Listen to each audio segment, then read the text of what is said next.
estudante! Tudo bem com você? Meu nome é Guiomar e vamos agora iniciar a nossa segunda aula do sexto ano, que vai trabalhar com variação linguística, mas lembrando que essa é a nossa segunda aula, ok? Sendo assim, nós iremos relembrar alguns conceitos que nós tratamos na nossa primeira aula, ok? Vamos lá? Então, o que é variação linguística? Você se lembra? Volta lá no seu PET, vamos relembrar o conceito. Variação linguística são as variações que uma língua apresenta em razão das condições sociais, culturais e regionais nas quais é utilizada. Então, a língua, ela muda de acordo com o contexto. Que contexto ou quais contextos são esses? Sociais, os culturais, a região, ok? Então, relembrando, hein? Variação linguística são as variedades da língua. E isso acontece só com a língua portuguesa? De maneira alguma. Todas as línguas, né? Elas sofrem variação. Todas as línguas possuem variedades. E nessas condições sociais, culturais e regionais, ok? Tipos de variações linguísticas. Quais são? As línguas, elas mudam de acordo, né, com o tempo, que é a variação histórica. Se nós formos pegar, né, um livro lá que foi escrito no século XVIII, no século XVII, nós iremos perceber que a língua que é usada ali, a escrita, ela é diferente da que usamos hoje. E situacional varia de acordo com o lugar, com a pessoa, ou seja, dependendo de onde eu estou, com quem eu estou, eu uso um tipo de variedade linguística. Geográfica, né, são as regiões, ou seja, a língua ela muda também dependendo da região. Por exemplo, as pessoas que moram no interior, as pessoas que moram já nos grandes centros urbanos usam variedades diferentes. E social, a língua também ela varia de acordo com a escolaridade da pessoa, né? E a classe social e faixa etária, ok? Que nós vamos tratar hoje especificamente. A língua também pode variar de acordo com a faixa etária, a idade. As crianças, os adolescentes, jovens e adultos, eles falam da mesma maneira? Vamos pensar?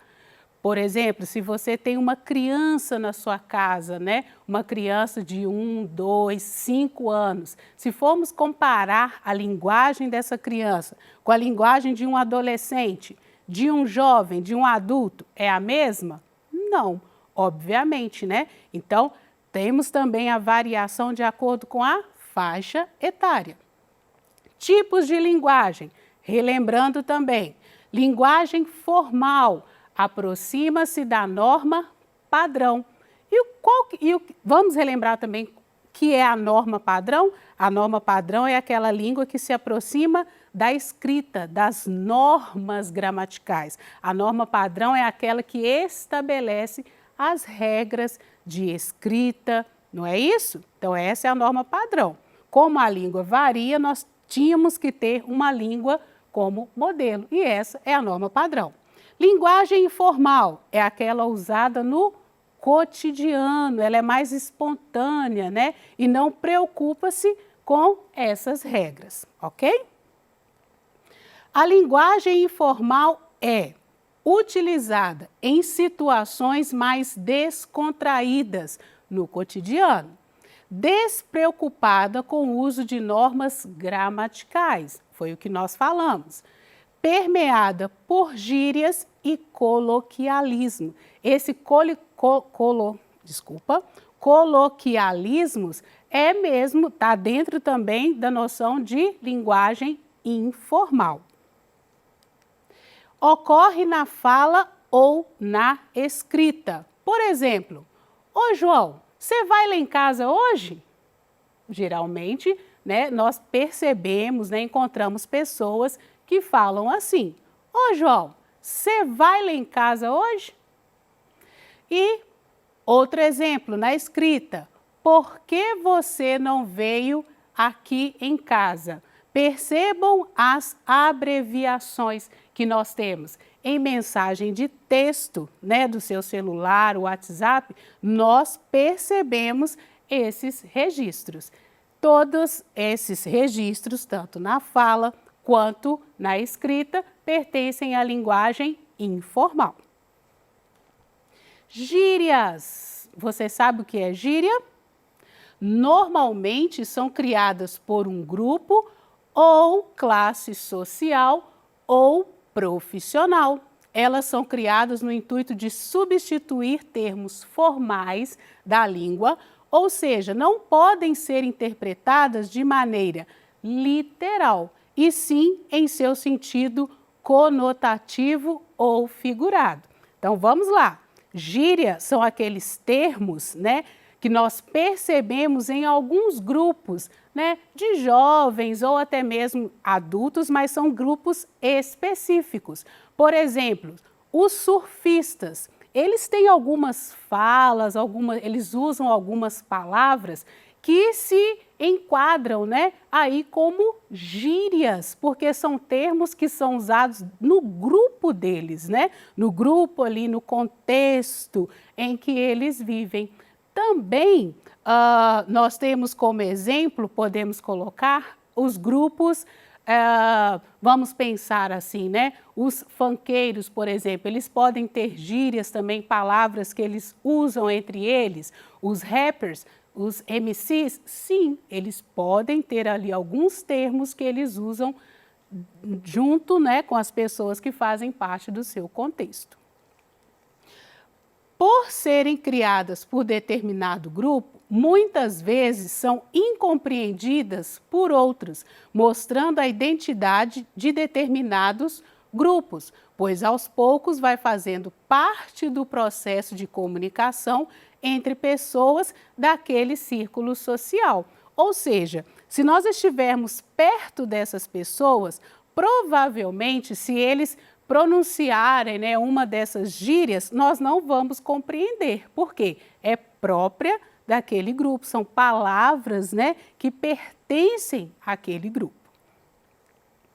As gírias pertencem a determinados grupos ou classes sociais.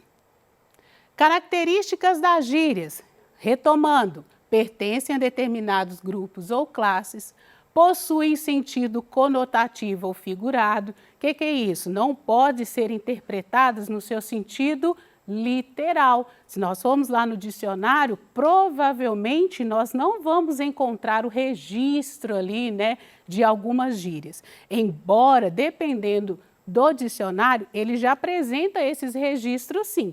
No entanto, vamos entender isso. Elas não podem ser entendidas no sentido literal, e sim no sentido conotativo, certo? Fazem parte do contexto social, ou seja, daquele grupo específico, como nós demos o exemplo dos surfistas, né? Uma gíria, um termo usado, é dentro daquele grupo social. Fazem parte da comunicação dos grupos, são utilizadas no contexto oral e informal, são efêmeras. Professora, que palavrinha que é essa? Efêmera. Eu nunca ouvi falar dessa palavra. Vamos lá então? Descobrir o significado de efêmero? É aquilo que é passageiro, temporário, transitório. Ou seja, as gírias, elas não permanecem por muito tempo. E por que as gírias não permanecem por muito tempo?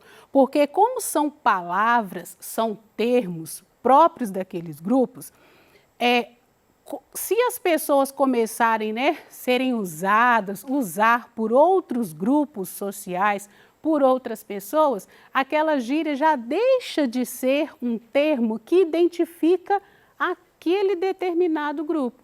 Por isso que as gírias, elas mudam de acordo com o tempo. Se as pessoas, quantas, né, palavras nós percebemos, às vezes se você tem contato, né, se você é um adolescente, assim, que tem contato com várias pessoas, ou também, né, tem a curiosidade de saber sobre outros grupos, vocês vão perceber que algumas palavras que eram usadas antigamente não são usadas mais. Algumas gírias, nós iremos fazer esse exercício daqui a pouco, ok? Então, lembrem disso, as gírias são passageiras, não são as gírias que nós percebemos, ou essas palavras, esses termos usados por determinados grupos, provavelmente não são os mesmos que eram usados há 10, 20, 15, né, anos anteriores.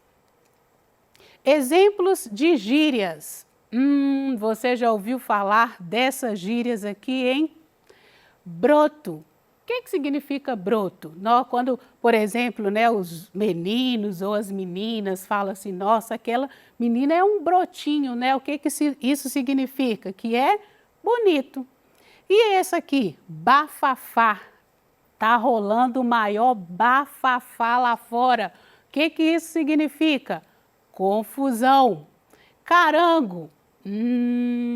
Eu já ouvi essa expressão muitas vezes, muitos jovens usando, né? Tem um carango lá fora. Isso significa o quê? Carro. Chuchu beleza. Eu acho que essa daqui é um dos registros mais antigos que nós temos, né? Isso aí tá, ó, chuchu beleza. Isso significa o quê? Que está bem feito, que está muito bom. E tá russo. O que isso significa? Tá ruim, certo? Então, essas aqui são alguns registros de algumas gírias que eram usadas, né, há alguns anos. E hoje, essas gírias, será que elas possuem o mesmo significado? Elas ainda se encontram no nosso vocabulário ou elas foram modificadas? Vamos conferir? Filé. É o maior filezinho. O que isso significa? Que é bonito. Tá rolando o maior treta. O que isso significa? Confusão. Você já ouviu esse termo? Entre os jovens, entre os amigos? Que tá a maior treta. Isso significa confusão. Possante. Bom, esse aqui foi um registro, né, de uma palavra que eu encontrei assim junto ali dentro do meu contexto. Possante é uma gíria o quê? Para carro. Da hora. Isso eu escuto muitos adolescentes dizerem. Os meus alunos, então, eles falam isso muito. Professor, ó, tá da hora, a merenda hoje tá da hora. O que isso significa? Que tá bem feita, que tá bom, que tá gostoso, certo? E tá osso. Isso significa que tá ruim. Eu também escuto muito, né? Muito dos alunos, muitos dos adolescentes falarem aí essa palavra. Tá osso, isso significa o quê? Que está ruim, certo? E você, hein? Já ouviu alguma dessas gírias ou existem outros registros? Se você não sabia ou nem, né, assimilava que isso poderia ser uma gíria ou que existem alguns termos que são usados entre vocês, entre os grupos de amigos que se enquadra como gíria. Professor, eu acabei de lembrar uma palavra agora. Então, registra aí no seu PET, que isso vai ser muito interessante. E jargão. Trata-se de um vocabulário, conjunto de palavras próprio de determinados grupos profissionais. Diferente da gíria, jargão é usado entre grupos de profissionais. Há jargão dos profissionais da informática, o jargão dos médicos, o jargão dos publicitários, etc. Exemplos, no meio corporativo. O que é corporativo, professora? Grupos de empresa, associação de pessoas. Vou dar o start no projeto hoje. Vou dar start. Isso é um jargão. Entre os profissionais, eles conhecem bastante esse termo. Vou startar o projeto hoje. Isso também é um jargão. Isso significa que a pessoa vai começar ou dar início ao projeto, ok? Então, dar o start, startar, é um jargão, né, usado entre os profissionais do meio corporativo.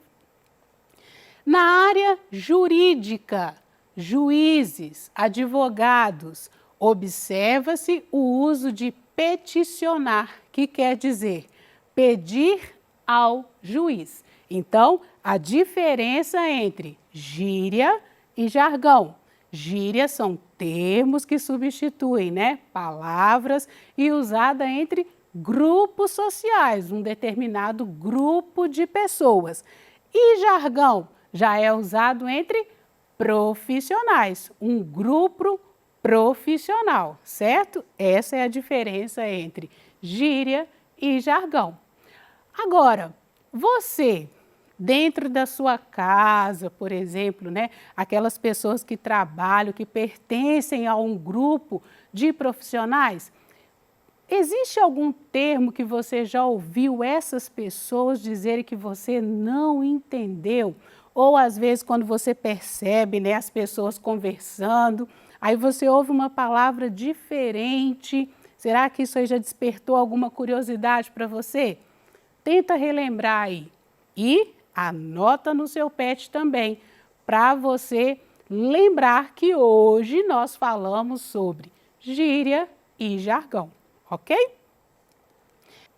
E na medicina, os médicos dizem AVC ou acidente cerebral para se referir ao que conhecemos como derrame cerebral.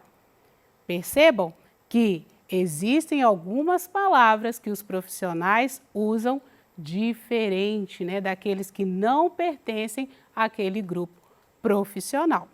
Entendido? Agora vamos exercitar. Eu gostaria que você registrasse aí essas duas atividades para nós guardarmos bem o que nós estudamos hoje sobre gíria e jargão. Primeira atividade, pergunte aos pais ou responsáveis ou aos avós sobre as gírias que usavam quando eram mais jovens. Eu acredito que você vai se surpreender com algumas gírias que hoje já foram substituídas por outros termos, ok? Essa é a primeira atividade.